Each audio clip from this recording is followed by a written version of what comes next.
Welcome to the second video in the real-world gRPC with ASP.NET series, in which we'll see a basic example of implementing a gRPC service in an ASP.NET application. The support for using Protobuf and gRPC in .NET is provided with a set of NuGet packages. The various packages serve different purposes, and there are also some alternative implementations, some of which are outdated and not recommended anymore. gRPC Core is an old gRPC implementation based on the native C implementation of gRPC. This package is now considered obsolete as it has been replaced by the new C# implementation. Protobuf.NET is an alternative Protobuf implementation for .NET, which, instead of proto contracts, uses C# attributes to define the data model. This can be an interesting option if we would like to directly use Protobuf serialization in our services, but it's not used by the official .NET gRPC implementation. The rest of the packages provide the current, up-to-date gRPC solution for .NET. gRPC Tools provides the support for adding proto-contract references to our project and implement the code generation. Google Protobuf implements the serialization and deserialization of messages and provides the base types needed to use the generated data models. gRPC Net Client contains the types required to create clients to call other gRPC services. This package can be used in client applications or server applications which don't host but needs to call other gRPC services. And lastly, gRPC ASP.NET Core provides all the functionality to create and serve gRPC services in ASP.NET applications. Before we create our first gRPC service, let's see an example of what a Protobuf contract looks like.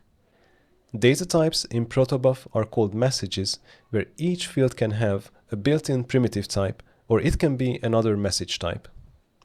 Every field has a field number which affects the order in which the fields will be serialized in the binary stream.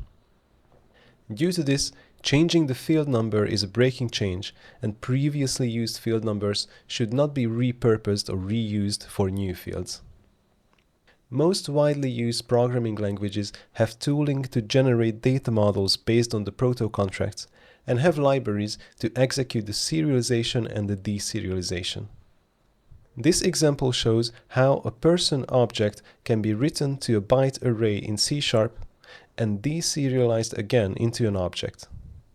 When using gRPC in ASP.NET, we typically don't have to manually implement this, as the framework takes care of serializing the requests and the responses. But it can be useful if we would like to use Protobuf by itself without gRPC. To implement our first gRPC service, I created a solution with two projects. The server project is an ASP.NET application which was scaffolded with the .NET CLI using the project template called gRPC. We'll implement our service in this project. And the client project is a simple console application in which we will instantiate the gRPC client to call the service we created. To this project, I have added the necessary NuGet packages that we've seen before. The scaffolder includes a service called greeter by default. I will delete that to be able to show the process of creating a new gRPC service from zero. We can create our contract by adding a proto file to our project and define the contracts. In this example, we are creating a service called customer service, which has two RPCs, one for creating a new customer and another one for listing all existing customers in the system. In order to get syntax validation in Visual Studio Code, we should install the VS Code Proto3 extension and in its settings configure the path to the Proto-C executable on our machine. If we don't yet have Proto-C installed, we can download it from the latest release of the Protobuf repository and save it somewhere on our machine. It is also a good idea to add its location to our path environment variable so that we can easily use the Proto-C tool from the terminal if needed. Once this configuration is done, we'll get syntax errors in the editor, but it's important to remember that this tool only runs the validation when changes are saved to the file. After we created the proto file, we have to add it to our project by creating a Protobuf item in our project file. Instead of manually editing the csproj file, we can also do this by opening the properties of the file in Visual Studio or Rider and setting the build action property to Protobuf compiler.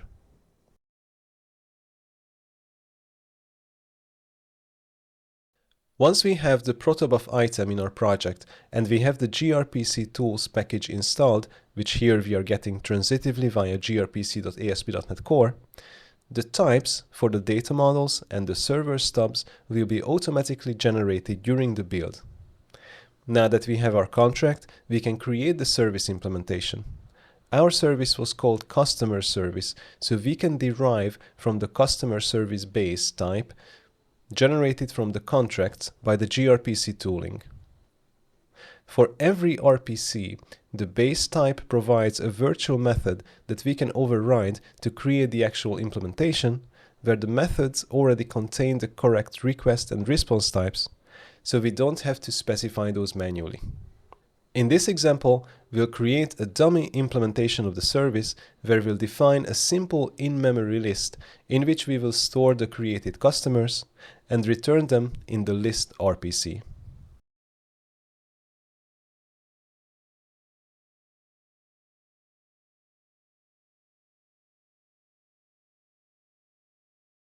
The last step is to register the service in the ASP.NET pipeline, which we can do using the map gRPC service extension method.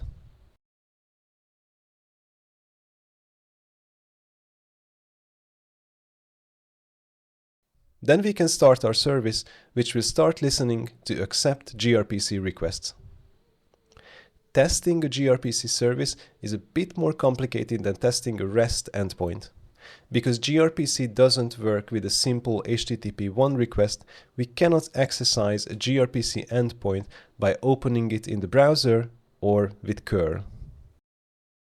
One approach is to use grpcurl, which is a CLI inspired by curl intended to be used with gRPC services. In the command, we have to specify the path to the proto contract, and we can specify the input object as a JSON document, which will be serialized into the Protobuf binary by the grpcurl tool. After we created two customers this way, we can try the list RPC as well, which returns the customers we created. We can also test our gRPC services with various graphical tools. My preferred one is called Crea. In this tool, all the configuration we create for testing a certain service is saved in a project file, which can be easily added to source control and shared with other team members. There are several other graphical tools besides Crea. For example, one of the oldest and most popular tools is BloomRPC, but its development has been discontinued.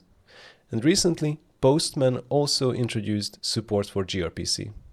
If you're interested, you can look at the Awesome gRPC repository in GitHub, which contains a collection of not just testing tools, but a lot of other useful resources for gRPC. While these tools are useful for testing, now let's see how we can call our gRPC service from an actual C# application. In order to have the data models and client stubs generated from the contracts in the client project as well, we need to add a reference to the same proto file. We have multiple ways to do this, one of which is to use a relative path in the Protobuf item in our project file.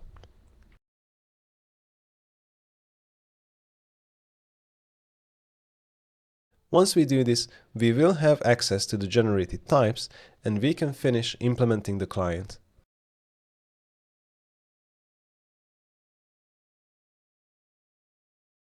Now we can start the console application to see the client working in action and printing the names of the customers in the response.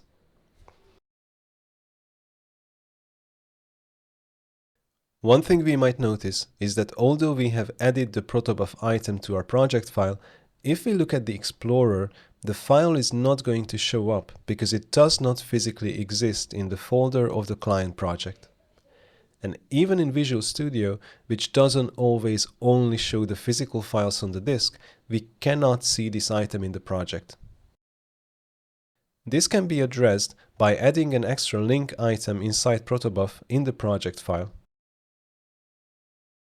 If we do this, then Visual Studio is going to show the linked file in the client project as well. We can achieve the same result if we use Visual Studio to add the file and use the Add Existing Item option. It's important that in this case, we should not use the main Add button because that would create a copy of our contract file, but rather open the context menu and choose the Add as Link option. Another important thing related to the Protobuf references is that we might notice that in our client project we also get the stubs for the server implementation being generated, so we can try to instantiate our service base type. Of course, this instantiation will not compile because this is an abstract type, but we see that we do have the type generated in our project, even though in this project we only want to create clients and not implement the actual service. It would be beneficial if we could tell the tooling to only generate the client for this project, as it would decrease the amount of code in our assembly. We can do this as well in the project file by adding the gRPC services attribute to the Protobuf item and setting its value to client. Once this is done, the tooling only generates the data model and the client stubs for our project, and you can see that the service base type does not exist anymore. We can also do the same configuration in Visual Studio via the graphical user interface by adjusting the properties of our proto file. The last thing we'll see in this video is the built-in support in ASP.NET for creating gRPC clients. In the example we implemented so far, we manually instantiated the gRPC channel and client using the types generated by the tooling based on the Protobuf contracts. In ASP.NET applications, there is a simpler way to create a client by registering it with dependency injection. Let's say that we have another service called reporting service, for which we have the contract here, to which we want to send a message every time a new customer is created. We have added the Protobuf item to our project and configured it to only generate the types required to create clients. Then we can register the client with dependency injection using the add gRPC client extension method and configure the base address of the service. Once that's done, we can inject the client type like any other service registered in DI. And we can use the injected client object to send requests to the gRPC service. The benefit of this approach is that we don't have to manually implement the couple of lines of boilerplate code required to create a gRPC channel and client. And also, this way the framework makes sure that the life cycle of the channel and client objects are correctly and efficiently handled in the dependency injection container, instead of us having to do it manually. In the next video in the series, we are going to look at different ways of how to maintain our Protobuf contracts across multiple applications and services in a real-world scenario.